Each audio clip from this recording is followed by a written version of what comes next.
Shout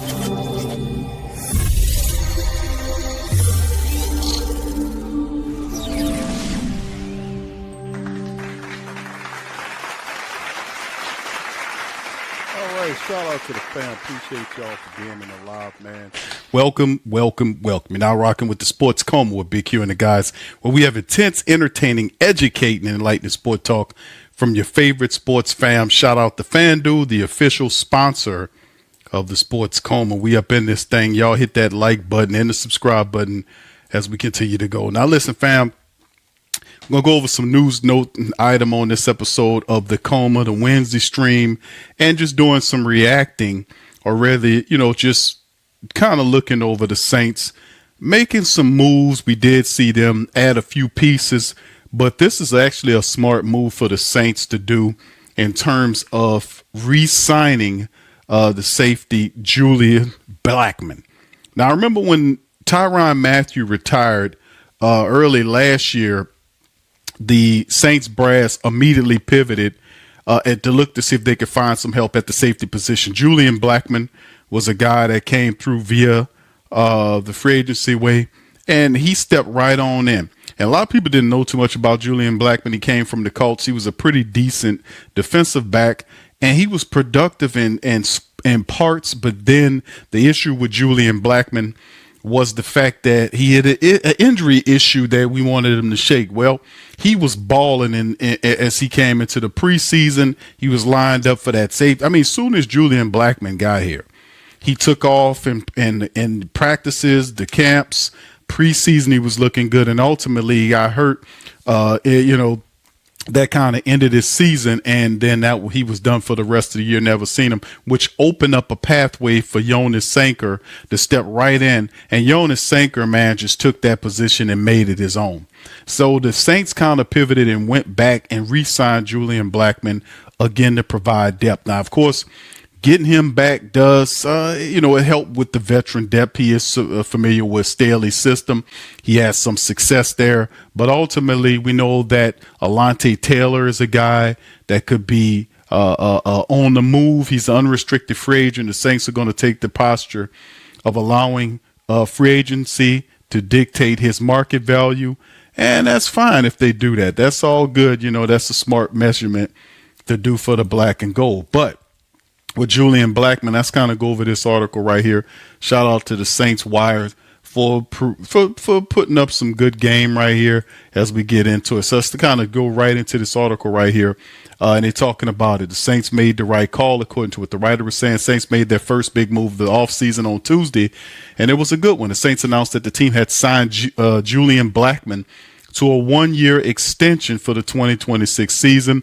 New Orleans Saints VP General Manager Slick Mickey Loomis saying, "Oh, I know, Blackmon, we're signing him back." So they got him a one-year contract extension, 6 feet 202, 6-year NFL vet, originally a third-round pick, 85th overall by the Colts out of Utah back in 2020, and 6 years with the Colts, 2020, 2024, and the Saints in 25. The Utah native played 67 regular season games with 63 starts, had a career total of 300 tackles, 224 of which was solo, a sack and a half, 10 picks, including 1 return for a touchdown, 22 pass breakups, 2 forced fumbles, 3 fumble recoveries, and 7 special teams tackles.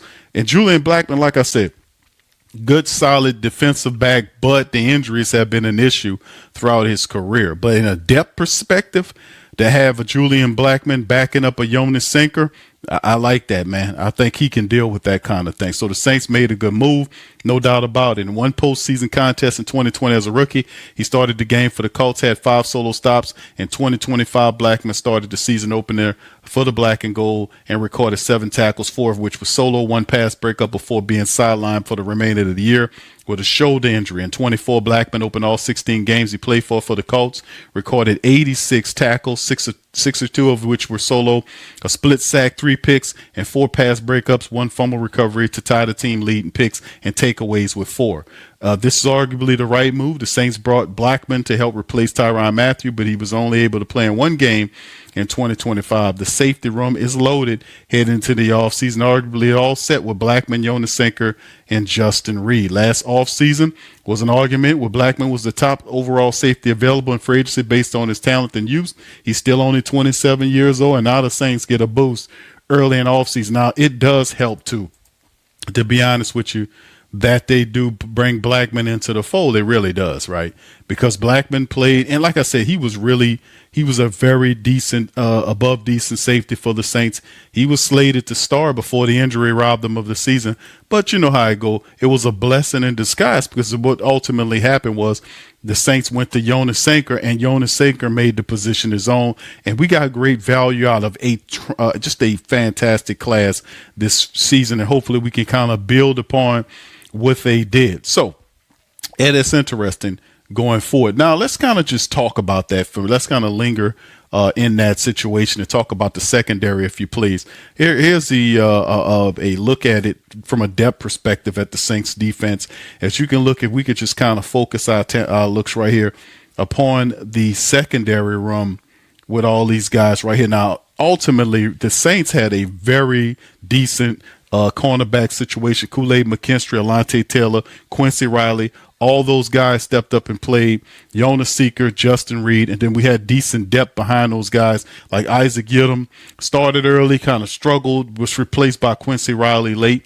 And then, of course, the Saints did pick up other players. Terrell Burgess was also interesting, a good player in practice and on the scout team. When he got an opportunity to get in the game, Terrell Burgess made some plays. Elliot Davison had some plays in the preseason. Rajon Wright been kind of laden around. Then you had Jaden Price, another guy that the Saints had off the practice squad. So we got a few guys off the practice squad. Beanie Bishop Jr. was another guy they added as well. Now, with that being said, there could be some move. Now, Alontae Taylor is the biggest chip right there in terms of the Saints. Now, we do know Double D and Cam Jordan. I ultimately think the Saints will get a team-friendly and player-friendly deal for both those players for a 1-year add-on for what was going on. I think they can definitely arrange that. That's no problem for the Saints brass. But looking at what we did in terms of Alontae Taylor, with them allowing the defense to dictate their market, getting Julian Blackmon back helps out in many ways, because it provides them with an additional veteran safety helping out behind Justin Reed and Jonas Sinker right there. We also still have Jordan Howden. So that's Reed, Sinker, Howden, and Blackmon. And I think Hugo Amadi is a free agent, and Terrell Burgess, I think he still will be on the team. So we still have a few guys there. Now, in terms of the Alontae Taylor situation, that will be addressed at a later date. In terms of what will happen, we won't totally know what happens with Alontae Taylor until free agency. Like I said, I think the Saints will allow that to dictate the value. And the Saints can go in a multitude of different ways. They can either sign Alontae Taylor. That was a question I asked to the previous situation. Some people said, Q, I will have to cut him loose if he's asking for too much. And then again, maybe we could pivot and go somewhere else. It all depends what your perspective is. Perhaps if they're looking for somebody in a draft at 8th, you could possibly have a Caleb Downs there. I think Caleb Downs would probably be the number 1 pick if Alontae Taylor, the situation is not addressed in free agency. Remember, it's free agency, then a draft. So I think the Saints are going to be diligent in how they deal with the situation around Alontae Taylor. But having a guy in a secondary to bring him and Julian Blackmon back, and then, of course, have Jordan Howden, Justin Reed, and Jonas Sinker, the safety room is looking good. It really is looking good, and I think the Saints are looking to improve upon the secondary, which was actually a bright spot for the defense overall as well. So anyway, let's keep this thing moving, man. Y'all put y'all thoughts in the comment section. Also, feel free to hit the like button as well as we keep the train moving here on the Sports Coma. Let's talk running back, shall we? This is another article put up here by the Sports Illustrated. Talks about the Saints would be a perfect fit for Tyler Allgeier. Now, listen, I've talked about this before. I've said it before. The Atlanta Falcons have several free agents. Kyle Pitts is going to be a guy that's going to get some looks at free agency. He could be priced out of their range. He's been there for the last, 4 or 5 years for the team. Had a phenomenal year this year, was a big part, really stepped up big to help him toward the back end on a winning streak. But in terms of Tyler Allgeier, who has been a good complement back to Bijan Robinson, he's hitting the market, and he's always been a very stellar running back. And he could be a guy that is a good fit for the Saints in free agency, depending on where the Saints would what their decision would be. Now, of course, we have Alvin Kamara on a 1-year deal, Kendre Miller on a 1-year deal. We have Devin Neal in the second year of his rookie contract. And, of course, Audric Estime could be re-signed as depth for the fourth position. But adding Tyler Allgeier, a guy that, there all the Saints could focus on hitting the draft up, maybe getting a Jeremiah Price or a Allen from out of Penn State. Either one of them guys to me would be good. Price early would be a phenomenal back, but Allen late in the draft would also be a good call as well. But regardless how you go, you're going to have to address the position. The Saints have a lot to be excited for about the future. Tyler Shuck seemingly ready for the team's franchise quarterback after putting together a strong second half of the season. Olave found his love for football again and was one of the best under center. But Alvin Kamara slowly heading toward the end of his career. Doesn't have very many years left in the NFL. It seems like the Saints need to begin looking for replacements for their veteran star. While they could be eyeing a running back in the draft, the Saints could also dive into free agency and find the missing piece. Now, John Sigler of Saints Wire linked the Saints to Atlanta Falcons' Tyler Allgeier free agency offseason, while Kamara getting older, a free agent addition like this will make plenty of sense. Now, listen, Tyler Allgeier has been giving us headaches for years here as a complement running back. He's had some phenomenal games against the New Orleans Saints. He's a guy that can catch out the backfield. He can run inside, outside. He can also pick up blocks for you. He's a good player, a steady player. It's not much of an injury history tied to Tyler Allgeier, and he's a pretty durable running back. But and like I said, the market for running backs, I don't expect it to be extremely expensive, but if you're going to get somebody from Atlanta, I'm not mad if you pick up Tyler Allgeier, right? Keep him inside the NFC South, have him switch colors, taking off the black and red and put on the black and gold. Now, Tyler Allgeier, he's 26. He turns 26 in April. Hasn't gotten to the point in the Atlanta Falcons backfield since his rookie year when he averaged 5 yards a carry. He remained efficient as a change of pace complement to Bijan Robinson. He still has a lot of tread on the tires, could help Saints improve in the red zone, where he scored 7 touchdowns this year. That's big. We can definitely use a power back like that, but he's not just an effective goal line runner. He has a gift of squaring up and powering through. But he's also a guy that can break tackles. He uses his stiff arm. He catches out the backfield. And like I said, he'll be a great addition to help out with in the backfield with the Saints. I have absolutely no issue with this at all. That's as many touchdowns as the Saints manage as a team. Allgeier was a very good goal line back for the Falcons this season. In the offense with Kyle Pitts, Bijan Robinson, and Drake London, Allgeier was still able to find the end zone nearly 10 times. His production would only increase if he was the focal point of an offense. The Saints could sign Allgeier and play him along Kamara for the next year or two when Kamara retires or leaving free agency. Allgeier could take over as a lead back, pair this with a potential late round pick, and the Saints will have a much better running back room next year than they had this season before. So this is the thing. In terms of the Bijan Robinson and Tyler Allgeier thing, he's ready. I don't think he's a featured back, 26 years old. I think he's still, in my opinion, if you're going to use him, if your main running back is out, but he's a combo back. We want to be able to mix our runners up, so to speak. And the question mark is, if the Saints pivot to Tyler Allgeier, then what we do with Kendre Miller? And that's the whole thing. Does Kendre Miller, it's a big question around Kendre Miller. The Saints have no incentive to release Kendre Miller. It's not like he's breaking the bank, right? They can allow him to play out his contract. We know AK-41 is also dealing with some issues, and staying healthy, but we expect him to finish out his career as a Saint. And I think he was almost made it back for the end of the season. I think he'll be 100% healthy for the upcoming season. Having him healthy, having Kendre Miller healthy, all of our runners will be healthy. But like I said, to add Tyler Allgeier can only be a plus.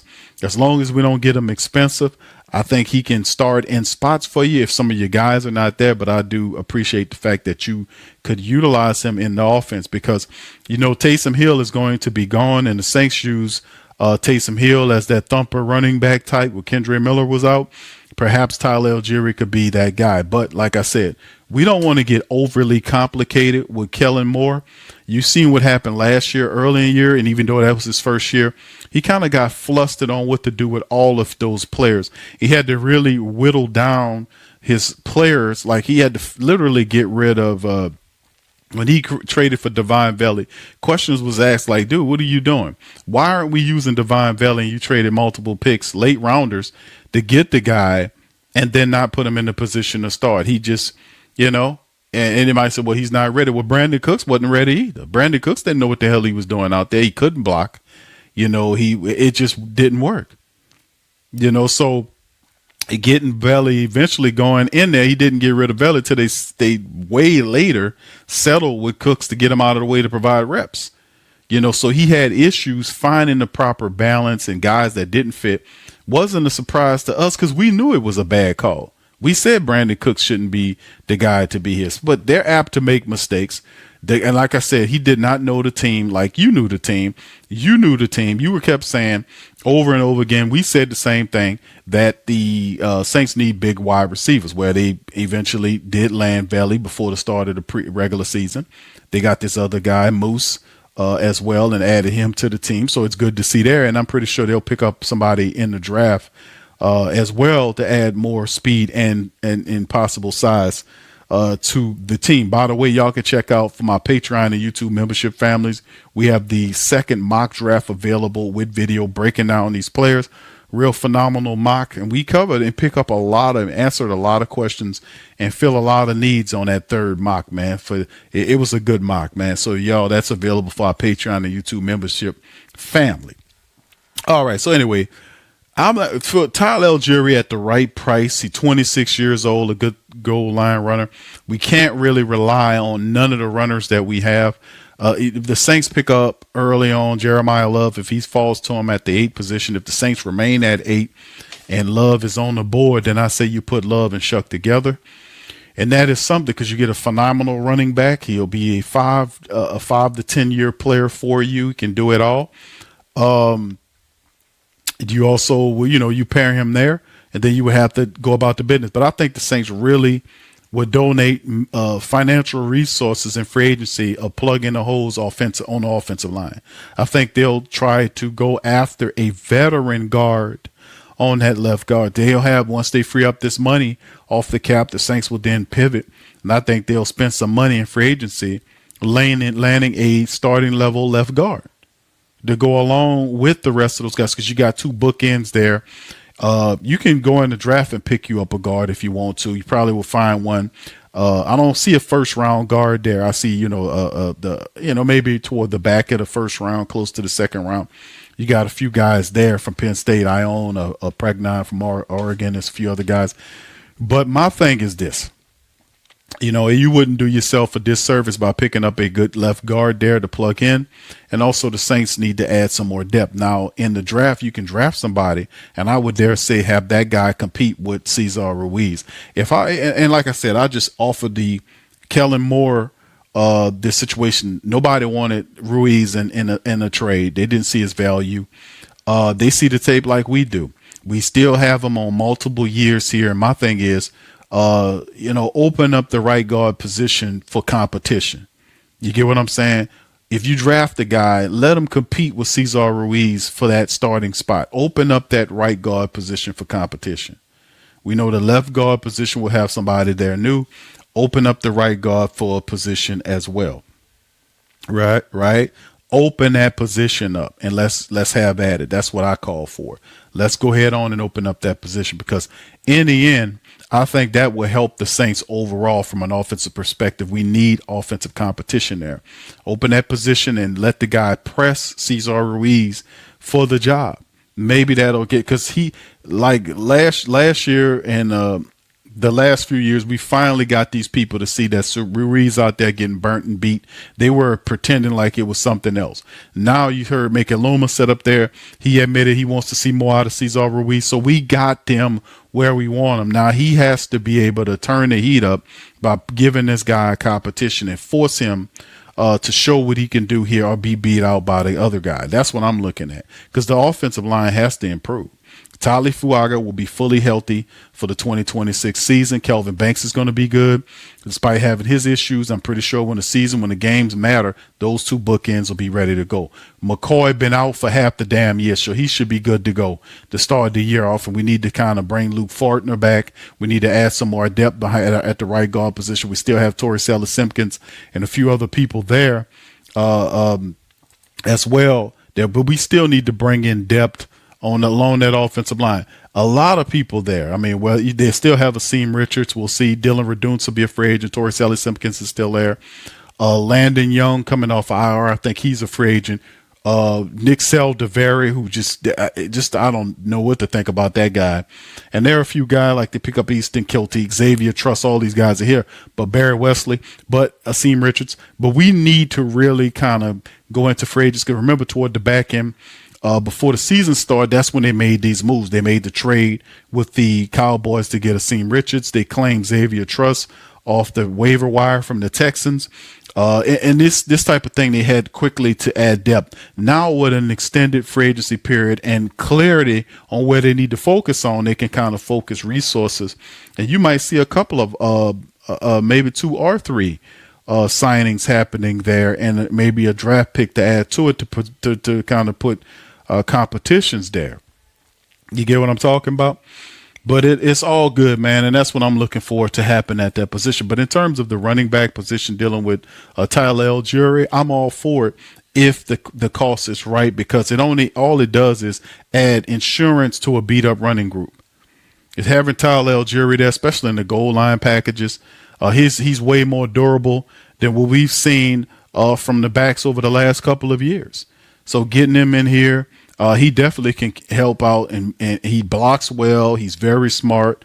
He runs well, still young enough, and can help you in ways. So maybe a 2-year deal with him or something like that could really help, with the Saints running back room. And anytime we get something like that, man, I think that would be a really good plus. All right, y'all hit that like button as we get going. Shout out to you guys. Appreciate y'all for being in the stream, man. Big Q. Sports Coma in this thing. Hit that like button and the share button.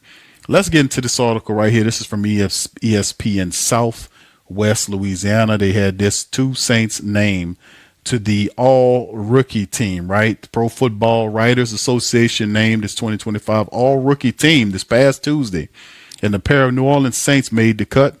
Quarterback Tyler the Shuckinator Shuck and offensive tackle Kelvin Banks Jr. were 2 players to represent the black and gold. How about that? This is the first time multiple Saints have been named to the all-rookie team since 2019 season, where 3 players were selected. The first 2 offensive Saints have been selected there since 2017. Shuck was the team's 2nd-round pick.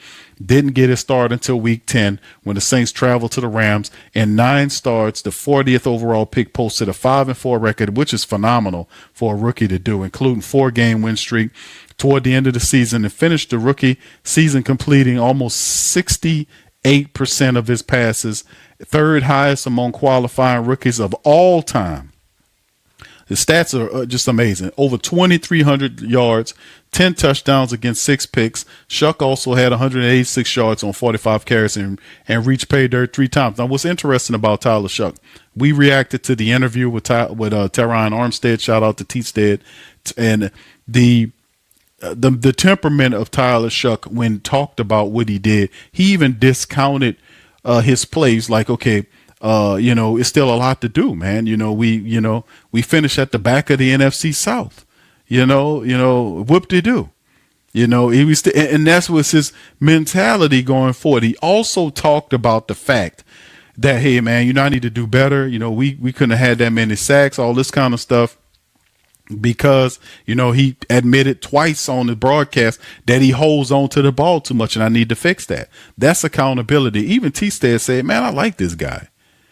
This guy right here, he's accountable. You don't hear the last quarterback we had, we paid all that money to. That guy was running from accountability. You had to force it on him. I ain't do nothing. I ain't throw that hospital ball. Big Q did that shit. It was just right. But it's refreshing to have a young quarterback that understands, hey man, even though what I did was record breaking and put me in some really important talent, that doesn't mean anything. We hadn't won anything yet. He said that, in so many words. We haven't won anything yet. We haven't won the NFC South yet. We haven't gotten to the playoffs yet. And I love that guy's temperament, man. And that's what it's going to take to make it. It's going to take that kind of stuff to make it. All right, and also to talk about it, Banks was taken 9th overall by the Saints and was a team starting offensive tackle. The former Texas Longhorns consensus first-team All-American and Outland Trophy and Lombardi Award winner in 2025 also led the offensive unit in snaps with over 1,000 of them suckers, man. 1,100 out of 1,120 full snaps, and really he played right up until the last of the season, but like I said, he had some rough times, but overall, you can see that guy is, when it goes down, is probably going to be one of the best offensive linemen we ever had. One of them. I can see some high potential in Kelvin Banks Jr. He's going to be terrific. And even you heard T. Stead and Shuck talk about him knowing the plays and helping the wide receivers, telling them what to do. He studies the playbook. And that's what it's going to take to win. So the full 2025 all-rookie team, offensive, they got Tyler Shuck with the first unit there with the offense, followed by Trevayon Henderson, the fantastic running back, as well. Ashton Genty. You got Emeka there with Ted McMillan.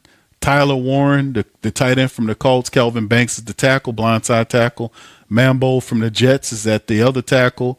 Greg Zabel, Tyler Booker, and Jonah Monahan rounds out the offense. And then you look at the defense, Abdul Carter from Penn State, the giant player, doing really good. Abdul Carter and James Pierce Jr. are phenomenal players. We knew Pierce was going to be a beast. So was Carter. Those guys, Mason Graham and Deion Walker, are the interior tackles. The linebackers, Corey Swessinger was phenomenal for the Browns. Jahad Campbell for the Eagles. Linebacker today, Buckingham for the Ravens. The defensive backs, Will Johnson, Jacob Parrish, Nick Ivanowari, and Xavier Watts from the Falcons. Special teams kicker, Andy Borgalis from the Patriots, and punter Jeremy Crawshaw from the Broncos. And you can see the kick return is Shamir Dickey is there, as well as the ST is Carson Broner from the Steelers. So there you go on the special teams, and that's the all-rookie team. So two of the Saints, even though it could have been 3 Saints or more. Tyler Shuck, obviously. You want to see that, but I guess Xavier Watts had 5 picks for the Falcons. I guess he would be the only guy else that you would consider placing into the rookie with Jonas Sanker, but Watts beat him out with the picks and had a better year. So it is what it is. Anyway, man, that's simply what it is there for that, man. Shout out to them guys for kind of breaking down. This is some more positive stuff to talk about for our players this past season, right? And also, let's take a look at this article right here. Saints predicted to land generational prospect for Cam Jordan. And we'll see how that all kind of works itself out, because the reality at the end of the day is that, Cam, we want Cam to come back. Cam has been on multiple podcasts talking about him wanting to return and come back. He's made no secret about it that he wants to play. And everybody's like, yeah, some people saying, hey, Q, we need to kind of put these escort these guys to retirement and focus on building the team. And you might, some people could see what you're talking about right there. But the really interesting thing is when you get players like this, usually you don't see this, right? You don't usually see that. And what I mean by that is you don't usually see players in their late 30s, right? Getting into their late 30s that have had the kind of years that we've seen from Cam Jordan and Demario Davis. Let's just be honest, man. Cam led the team with 10.5 sacks ahead of Chase Young. Davis had 140 plus tackles. He's never done that, and he had a career high tackles in his long, illustrious career. That's never happened before for a personal best. So if they feel like, hey, man, as long as we're performing this well, and really Cam went into the offseason healthy, so did Demario Davis. Now, they had some bumps and bruises that he probably ain't tell you about, but nothing severe enough to stop them from playing the game, right? So with that being said, is if you have a Demario Davis or a Cam Jordan and they that successful and playing at a high level and they're willing to do that because they feel like this Saints team could make a playoff push, because Cam wants a Super Bowl. Cam wants a Super Bowl. Double D wants a Super Bowl. So these guys want a Super Bowl, and they thinking like, hey, man, next year our defense bring it back, we add some pieces, we can make a run at it. So the question is, do the Saints say, okay, we can have a quantum leap year? And what I'm saying is there are other teams in the league that made the leap in a year. The New England Patriots come to mind that are in the AFC Championship game right now. We know Coach Payton, it took him a couple of years to build up to getting what he needed to do to get that team to where it is. But how about the Patriots? How about the Patriots? The Patriots take the former Titans coach who kind of did some positive things with them. He goes over there in 1 year, and they have some drafts and some signing and all this kind of stuff. And look at the Patriots. The Patriots are back to looking pretty Patriot-y, from a football standpoint. These guys are in the AFC Championship game, one game away from the Super Bowl in the post-Tom Brady era. So we it probably will take forever for the Patriots to get back. Most certainly nobody's seen them one game away from the playoffs. I mean, a Super Bowl. But we've seen turnarounds happen before. The Patriots are a more recent and more illustrious version of it. We've seen it happen with the Texans when they first got their first coach. We've seen it happen in Jaden Daniels' first year where they excelled and got into the postseason. Of course, he got hurt this year. They couldn't repeat that success. Things were kind of different. But we've seen recent examples of teams turn it around, right? Bounce back and go to another level in the final year. Could the Saints be a team that's ready to make a quantum leap forward? Now, what will make that happen? We had a solid rookie draft. We had a solid free agency period, to be honest with you. We had some guys that we signed, and they made some really solid trades to help out as well. What I'm talking about, you're talking about them bringing in Akeem Richards. He wasn't fantastic, but he was solid, especially toward the back when some of those backups were able to repeat in back-to-back games. They got a rhythm. They started understanding. And those reps are going to only help them going into next year to be even stronger backups. So a lot of the starters were out. The backups step in, they learn a system, and they become better backups because of the live game reps help power them up, right? And the Saints were able to put on some streaks and do some positive stuff. Now it's time for reinforcement of the position. We know that the offensive line is somewhere that needs to be taken care of. And that is something that they'll end up having to do. But Cam Jordan knows with the Saints, they have an idea from an offensive standpoint, what they want to do with this team in free agency and the draft moving forward.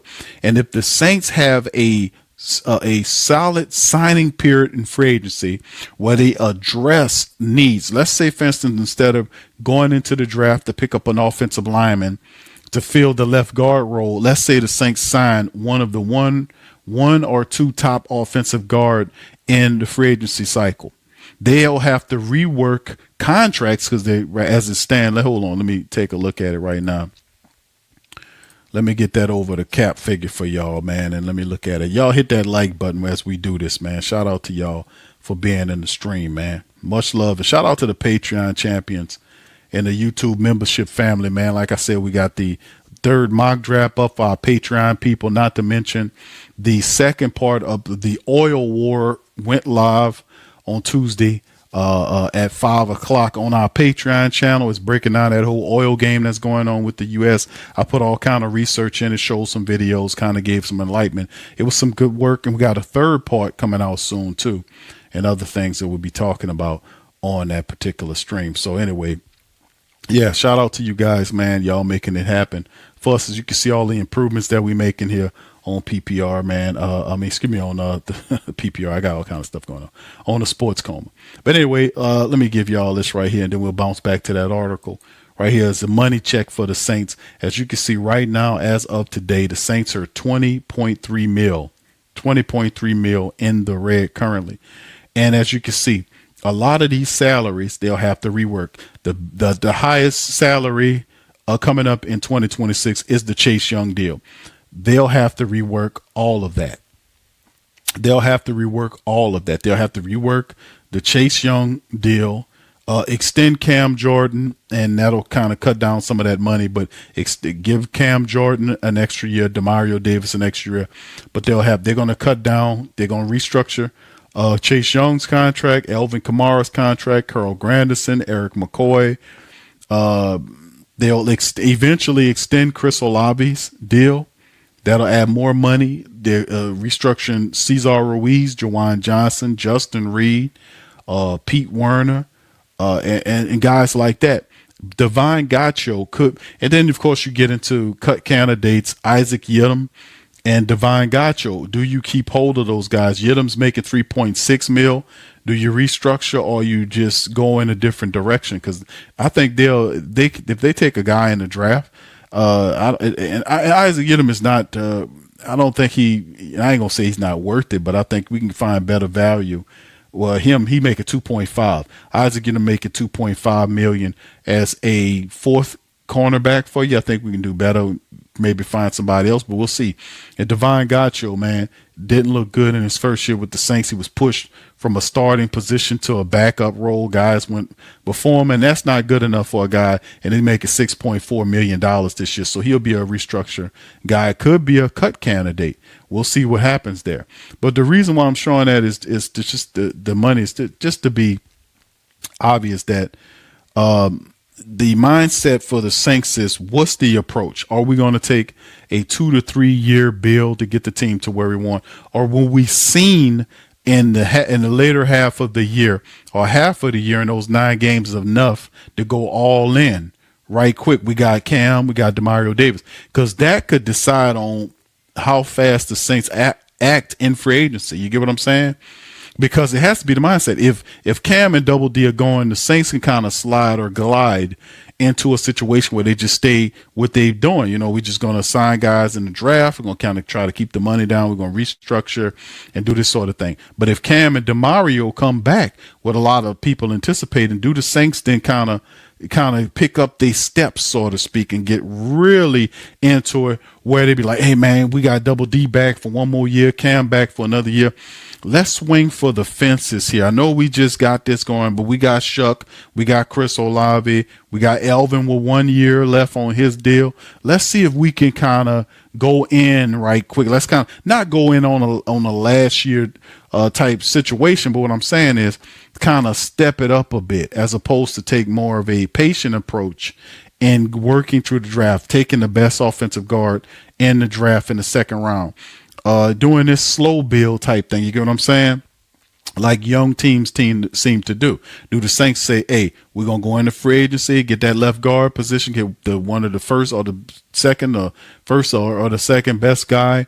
We're going to get one of those guys in the draft. We're going to, add some more help. We're going to sign Luke Fortner. We're going to draft the guy in free agency. In the draft to compete with Cesar Ruiz. You see what I'm saying?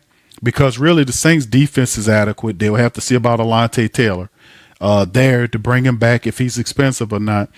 And then, of course, if they have a solid free agency, then they can just pick the best players in the draft. And I think that's what a lot of teams like to do. At times, it's like see if they can meet the demand in free agency. Get a couple of offensive linemen, depth-wise for the offensive line to protect my second-year quarterback. Get a valuable running back to add into the running back room, Tyler Allgeier, something like that. Bring him in there. Maybe get a veteran wide receiver to compete in the room with the rest of some of these unproven guys. Add there. Pick up, a veteran tight end, because we're going to need to get a tight end as well. They'll have more than enough money to go into free agency and pick up quality veterans either top tier or second tier guys that can fill some needs, because the Saints don't have a lot of needs offensively speaking. They just need to kind of beef up some of the depth, especially on offensive line. They got a hole at the left guard position, competition for the right guard. Fortner re-signed to back up Cesar Ruiz, and some help at the tackle position. Backup tight end, another running back, whether in the draft or free agency, to kind of balance that room. Maybe finding a fullback or a tight end type that can do the blocking, like we've seen Matavo doing. He was playing as fullback, tight end. They were doing this kind of stuff. You know, we do have Mason Pline. He'll be healthy. So there were a couple of guys that we're not thinking about that the Saints have on staff that they did bring that got hurt, that could be possible guys, right? We know when we start talking about, we know Audric Estime should be brought back. There's a lot of talent in the wide receiver room. Mason Tipton is there. Devon Belly, he'll be happy. We got Trey Palmer, right, who was brought in. So there are guys that the Saints picked up last year that did not see the field. Jalen Polk is going to be special for the Saints wide receiver room. They're going to give him an opportunity to step in there. So don't forget that when we're talking about guys like Carnell Tate and all this kind of stuff. The Saints could very well add a veteran to the mix, but Jalen Polk is seen as a second-round pick for the Saints, even though they dished out a sixth-rounder to get him, right? This not a guy that was been in the league for 3 or 4 years. This guy just been in the league for, 2 years now. And the Saints basically traded a 6th-round pick for a 2nd-round talent. And he's already working with guys like Tyler Shuck to get better. They was out fishing together. They're going to be working. They saying Shuck was giving them all kind of praise in a Teron Armstead interview, talking about how he working, how he studying film, and how he wants to get back. And if you watch tape on Jalen Polk, the guy is awesome, man. He runs good routes. He got a good attitude. I like Jalen Polk. I like how he'll fit with Devon Valley and Chris Olave in that room. But there are other guys that you add behind him. You got Damon Alford, Bub Means, who coming back from injury. How about Trey Palmer? Trey Palmer is a 24-year-old vet, been with different teams. With Tampa Bay, Trey Palmer is a good wide receiver, and he's very fast. So the Saints have guys like that we forget about, right? So we'll see how that all syncs going forward. But man, it's going to be interesting. We do have a couple of them other guys like Mason Pline and all these guys that'll be healthy. Remember, they signed Pline. They were really big on Pline.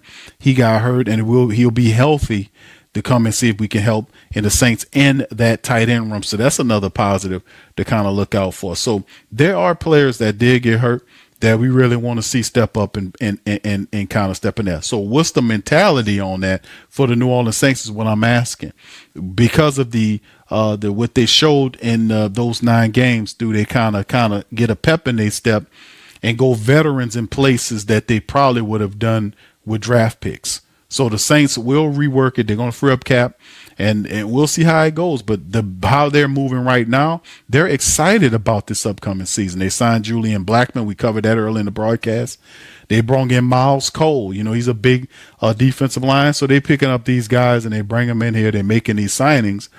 And they're adding to the team right now. They're not waiting. They're taking a patient approach. They're going to go into free agency. They're going to fill in some of these positions in the offensive line, and they're going to move on. So Cam and Demario Davis is thinking, hey, man, you know, let's go ahead and get that chip. We can press a little hard. The NFC South is wide open. Carolina backed into the playoffs and back right on out the playoffs. Atlanta got a new coach in Kevin Stefanski. It's going to take a minute for him to get that together. He usually ain't good with quarterbacks, so I don't know why they went and picked him up. So, I mean, I see all the Atlanta people, they all excited about Kevin Stefanski. And I'm like, man, you know, I would have probably picked up Mike McDaniels. I'm going to be honest with you. I would have signed Mike if I was the Atlanta. See, that's what that vampire up there doing. That vampire up there, he ain't picking coaches because of the talent. He picking them because he liked their blood type. That's what's going on up there with them Atlanta Falcon people. They picking that damn Count Blackula. He ain't picking because of talent. He picking because of blood type. You see what I'm saying? That what the hell going on? I see what's going on. They too blind. They can't see they got a Dracula character running around out there. But I would have been Mike McDaniel probably would have been a good bet for them. They need somebody to run the offense. You got Jeff Ulbrich. You needed an offensive minded coach that has some level of creativity to him. And I like how Mike McDaniel's offenses look. I like how he runs his stuff, and I thought Mike McDaniel would have been a good get. Or at least if you're Stefanski, you go and get Mike McDaniel and bring him in as your offensive coordinator, which more than likely that's not going to happen because he has his own people that he's going to bring in. But despite this, besides that, in Tampa Bay is having some issues. So the Saints, in my perspective, Saints and Carolina are the teams that should be fighting for this NFC South crown next year. And we swept the Panthers this year, and we'll sweep them again this upcoming season. So is this put an extra pep in the step? That's why Cam and them see something special, and they want to participate. But anyway, let's get into the article right here from Sports Illustrated. They talk about the Saints shocked a lot of people with the production down the stretch rather than rolling over and giving up the season. Rookie quarterback Tyler helped the Saints to a handful of wins in the second half of the year. As a result, the Saints have a lot of hope moving forward. They have their franchise quarterback, Chris Olave, is one of the better wide receivers. They're slowly getting out of a disastrous cap situation. They're going to need to put together a monster NFL draft haul in the coming months if they want to continue moving in the right direction. The Saints hold the number 8 pick in the draft room, and there are bound to be some talented players on the board, no doubt.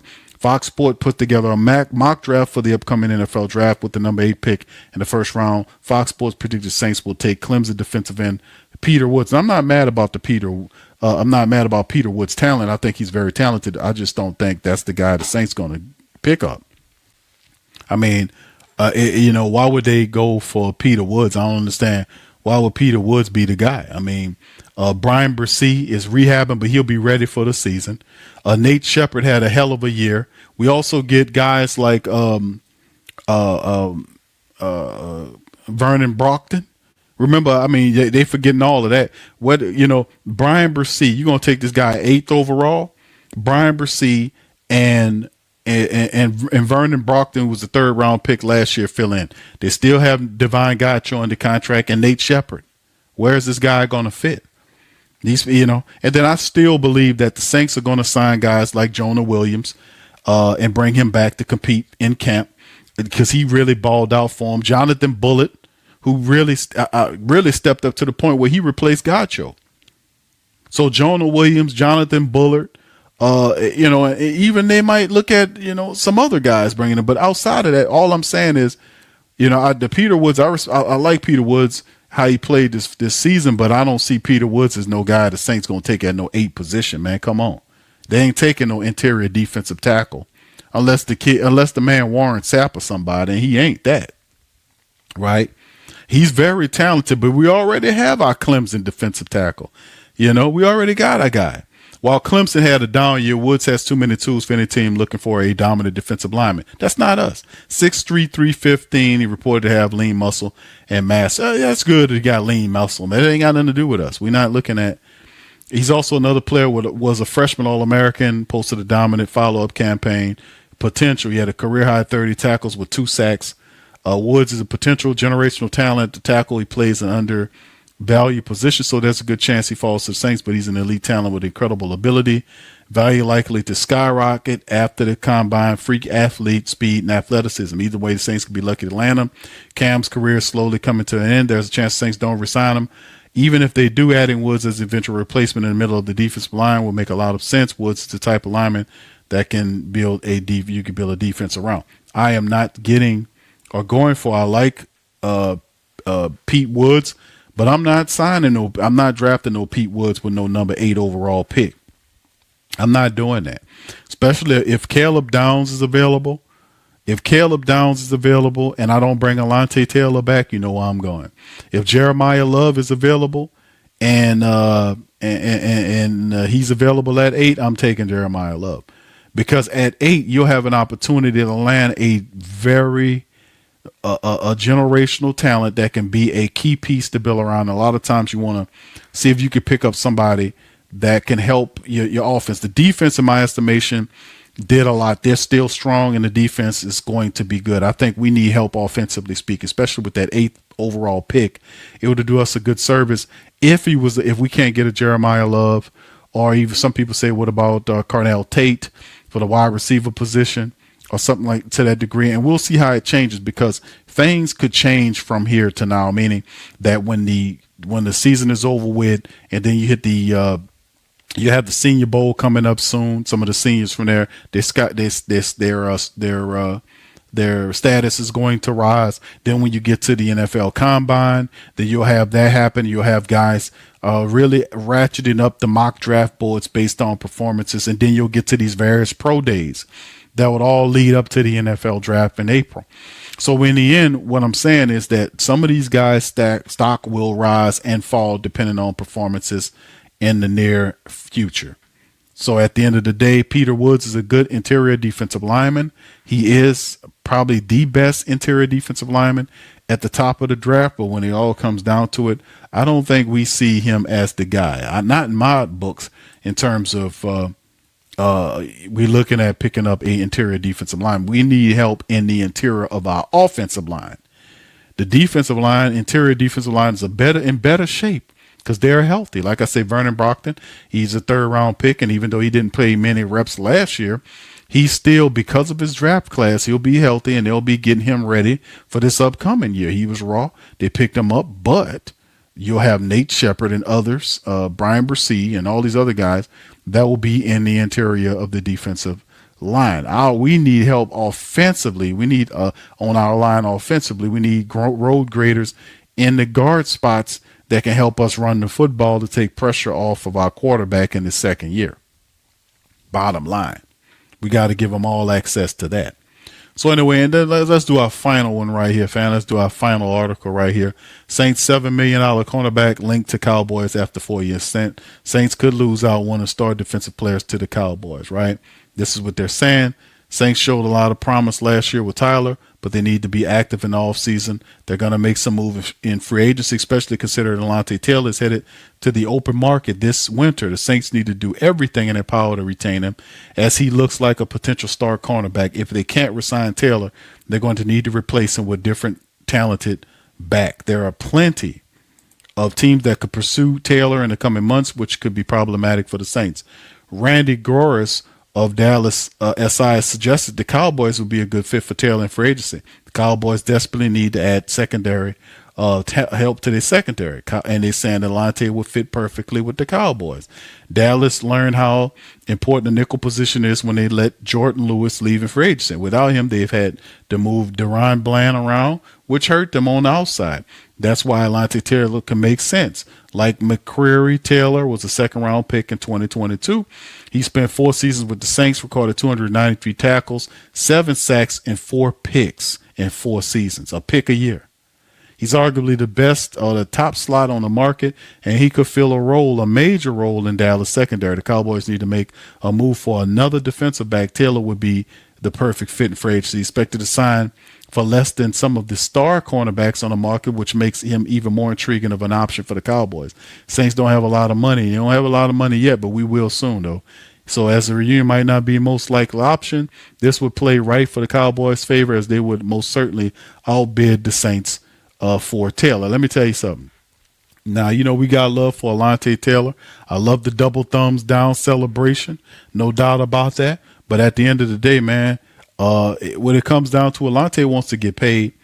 Like I said, man, Alontae Taylor is a hell of a tackling cornerback, a defensive back rather. He's a guy that's smart, but he loves the blitz. He loves it. He's a really solid open field tackler. We brought Alontae Taylor and made him a solid cornerback in the Saints team. The issue with Alontae Taylor is that he doesn't get interceptions. He get a pick a year. That's not good enough to command top-notch money. You get what I'm saying? If they pay you for sacks, they pay you for touchdowns, they pay you for picks. He doesn't have enough picks and get a pick a year. That is not going to spike your value unless you have a couple of teams that's going to artificially inflate his value. The bottom line is the Saints is not afraid of that. If the Saints are not afraid to allow the market to dictate Alontae Taylor's value, because I'm pretty sure that if they feel like he'll get priced out, that they can find somebody else in free agency. I know that might sound a little cocky and arrogant, but that's the NFL, right? The Saints had all last year to be able to negotiate a contract extension with Alontae Taylor. In actuality, they could have tabled talks with Chris Olave and dealt exclusively with Alontae Taylor before free agency hit. I'm gonna say it again for the people in the back, for my pro Alontae Taylor people. I'm gonna say it again. The Saints had all of last year and the year before. If they really wanted to sign Alontae Taylor, there was no talks about Alontae Taylor. And the Saints allowed it to get all the way through the season, into offseason, and he's lining up unrestricted on them. Now, I know they're not going to franchise tag him. They ain't going to do that. So in the end, the Saints are poised or positioned. Their posture is not a worrying one. They're trying to extend Chris Olave, who's going to earn $20+ million a year. So it's like his contract, Chris Olave's either 4 or 5, probably like a 4 or 5, it'd probably be like a 5-year deal to ink him for the next 10 years. It's going to be a 4 or 5-year deal estimated over $20 million. It won't be 20 like you'd be like a 5-year deal worth $100 million. It won't be that. He wants, I'm telling you what he wants. He's going to want something north of $22 million a season. That's what you're looking at. So you're looking at a 4 or 5-year deal estimated at $128 million for Chris Olave. That's what the Saints were looking at. And like I said, they picked up the option on Chris, and they'll pay him $15 million in his final year, barring they extend out. But if they really wanted Alontae Taylor, they could have made arrangements. They could have tabled the talks with Chris Olave and negotiated with Alontae Taylor during the season, before the season. They are poised from a posture standpoint to losing them, and I don't think the Saints are going to overpay to keep Alontae Taylor. I made the previous show. Would you think that they'll pay Alontae Taylor $18 million a year like Paulson Adebo got when he took the money from the Giants and ran? If that number is close to like Alontae Taylor, they're not going to pay Alontae Taylor that kind of money. They're not going to do it. They're not going to do it. They aren't going to do it. They're not going to do that. That's why they're allowing the market to dictate his value. If it's inflated enough, if they have to lose him, they'll say, okay, just like they did with Paulson Adebo and replace them with other talent. They're confident about that. So, like I said, man, he's the only one that I see like he could possibly be on out the door, and the Saints could look into free agency, or they can look into the draft. You'll have either two options if they let him go and they want to replace him with another defensive back in the draft. There are two guys that likely could be available. Caleb Downs from Ohio State, who can play safety and he can step in for a nickel. He does basically, if you watch the film, I showed it to y'all on Patreon. He can play the nickel position. He can play the safety position. He loves to come down and blitz. He's a better ball hawking safety, meaning he gets his hand on the ball. He's a better athlete, and he gets interceptions. Mansour Delaney is the other option for the Saints as well. He's the best cornerback in the draft from LSU. He's a big physical cornerback, intelligent, has speed, and would fit well with what the Saints got going on. So at the end of the day, we have options. But like I said, he's the Saint that I think out of the, that we was going to lose. It's quite obvious. Like we traded away with Rashid Shaheed, what the Saints going to do with him, whatever. So they're going to pay Chris Olave. They're going to eventually pay him. They're going to pay Cam Jordan and DeMario to come back for an extra year. They're going to pick up some of these other guys like Jonah Williams and Chris Rump II and Bullard. They're going to pick some of these guys up. I do believe that. Jonathan Bullard. I think they're going to pick some of these men up and bring them back to the team because they brought these guys in. These guys knew the system in the game, and they really helped out from a backup standpoint. They were so solid for the Saints this past year. I think they earned agreements just like Julian Blackmon did. So I anticipate them getting their deals signed as well, too, to come back to play for to pay for the coach. But you never know. Jonah Williams, he might find somewhere else. Somebody might give him a little extra money. We'd be lucky to bring some of these guys back. But Jonah Williams had 3 sacks in the defense. He was playing inside, outside. He was such a help for them. Like I said, they picked this guy up. He's perfect for the system. Jonathan Bullitt, the veteran, he was real special. Love what he did for the Saints as well when guys were getting hurt. And of course, like John Ridgeway was the guy the Saints gave up picks to bring big John Ridgeway back. Does he return as well? 6'5", 321 pound plus. And Chris Rump II was another guy they brought in who knows the system. He had a couple of sacks as well, works on special teams. So in the end, they have guys, inexpensive talent there they can bring back. But at some point, if you're the New Orleans Saints, you're saying, man, could we really afford that guy? Or do we need to pivot and go in a different direction from that standpoint? So like I said, it's going to be interesting moving on and doing what it do like it usually is all the time with the Saints, right? But it simply is what it is. Saints 20.3 plus in the red, and they'll start restructuring some of these contracts. I've already told you and get this stuff down so they can start building. But they're excited. You can see some of the early moves the Saints are making. They're very excited about this upcoming season.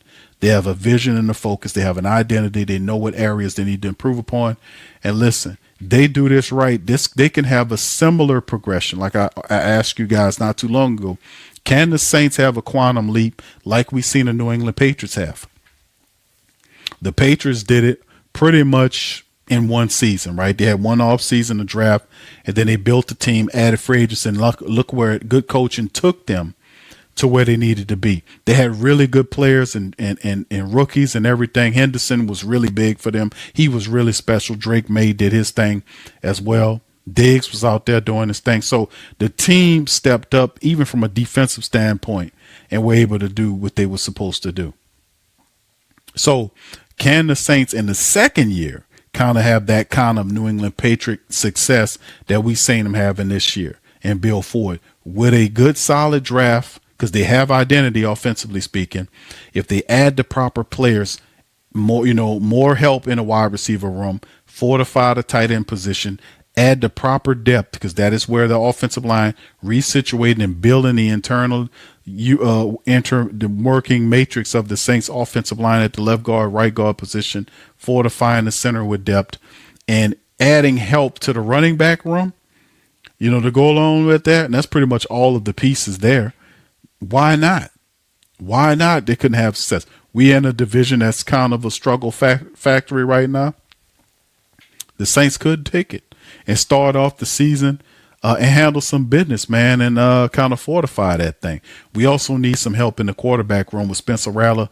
Whether the Saints go with a veteran there or take a quarterback late in the draft could be interesting. We'll see where guys like Diego Pavia or Drew Allar or Cade Klubnik, where they fall at. A lot of people might see them, depending on how they are in their pro day, because they had really bad seasons. Not nothing what they had the previous year, so their stock has dropped. But with them entry, you got Trinidad Chambliss. He's trying to win his, his next year, his 6th year of eligibility to get back at Ole Miss, and they didn't grant it yet, so he'll be. If they don't grant it, he got to go to the pros. He's out of eligibility. So, like I said, man, it's going to be interesting to see what we got going on for this upcoming season. But the veterans like DeMario and Cam see something special that they want a part of. Do the Saints say, hey, man, let's go and just plug these holes right quick and go and see if we can put this stuff together? Do they do that? It'll be interesting to see, because I like how they're moving so far, man. Getting Julian Blackmon early, helping out the secondary. Who else is next? We seen them pick up, the wide receiver. We seen him sign him, Moose Alford, the big wide receiver. We seen him pick him up. We've heard about some of these other players that are very, very excited. We talk about Tyler Shuck going and training with Drew Brees, throwing the ball with the wide receivers, and getting Drew Brees' training acumen and Tyler Shuck's body strong, his athleticism, and his 20. And remember, this is not just some young kid. Tyler Shuck is 26 years old. You know, he's basically like I ain't gonna see his senior season, but when you got guys in quarterbacks that are 21, 22, this sort of thing, he's 26 years old, and he's a mature 26 years old. He sounds like an old man up there talking, like he a granddad up there, a young granddad, right?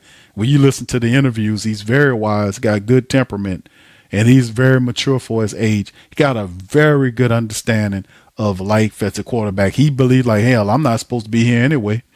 Based on what they're telling me, let's just have fun and see where it goes. He's loose. He understands the seriousness of what he got going on, and he's just having fun and playing football. And we're excited to see that because it's a winning blend. We got an identity. We just need to plug some holes and see what we can do for this upcoming season. So this is going to be a very refreshing, interesting, and fun off season. We haven't had one of those in a while, and it's good to see the light at the end of the tunnel. And perhaps the Saints can have that moment where they kind of jump through and get there quicker than what we anticipated them getting it. For them finishing like they did, that showed me that they got an identity, offensively and defensively. That right there was half the battle. So the losses had to count for something. That's what they got out of it. Now the upcoming season mean that the Saints can step forward with a lot of positives and close the day. Right. And that's a good thing. So anyway, listen, fam, I'm going to get out on that. I appreciate you guys listening at me on this Wednesday edition of the Coma. Please feel free to hit the like button, hit the subscribe button, and shout out to FanDuel, the official sponsor of the Sports Coma. Check out FanDuel on the app and go ahead on and check them out. Remember, you got to be 18, at least 21 years of age to gamble on the app. But man, listen, there's a lot of stuff going on. There's still an NFL playoffs, there's basketball, there's all kind of stuff going on. Go on FanDuel and check them out, man. The official sponsor of the Coma. So anyway, with that being said, man, I'm going to hop out on that. I appreciate y'all. Shout out to our YouTube membership family, our Patreon family members. Like I said, we're building up our Patreon, man. On Cue with Big Q is our real deal news show that's available on Patreon. You can only see it on Patreon. We got the Oil War Continues, part 2 of the oil game that we've been talking about. A lot of good information that's in there. A lot of game about the oil. Part 3 will be coming out next Tuesday at 5 o'clock on Patreon. Also for our YouTube membership and Patreon champions, TSC Patreon, which is the third mock draft installment with video and breakdown from players, is up and available for you guys in our locked comment section for Patreon and YouTube members, man. So we doing our damn thing. With that being said, man, y'all have a beautiful rest of y'all afternoon. Hit the like button, hit the subscribe button, and by all means, feel free to share the show on your social media feed. I'm going to holler at you on the next one. Much love, peace, and who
Whether you're catching up on Saints news at Jackson Square, checking Pelicans scores in the Garden District, or staying updated on LSU while grabbing coffee in the French Quarter, there's one place that keeps you connected to everything that matters in our city. From Bourbon Street to the Superdome, from Preservation Hall to the Riverfront, New Orleanians are staying in the know with thehootitdaily.com. Your daily source for Saints, Pelicans, LSU, and all the sports, music, and culture that makes our city special. At work downtown, at a game in the Dome, or just relaxing by the Mississippi, wherever life takes you in the Big Easy, you can stay connected. Because when you're from New Orleans, you don't just live here. You stay in the NO. That's stay in the know. Visit the WhoDatDaily.com and never miss what matters most to Who Dat Nation. Welcome to the Pro Shop, where we create authentic NOLA-inspired clothing for men, women, and children. From Saints jerseys to Pelicans gear, everything's crafted right here in New Orleans. Whether you're shopping the Pro Shop, the Pel Shop, or the Pro Shop Kids, we've got your whole family covered with genuine merchandise that represents our city's spirit. Check for links in the description section below or in the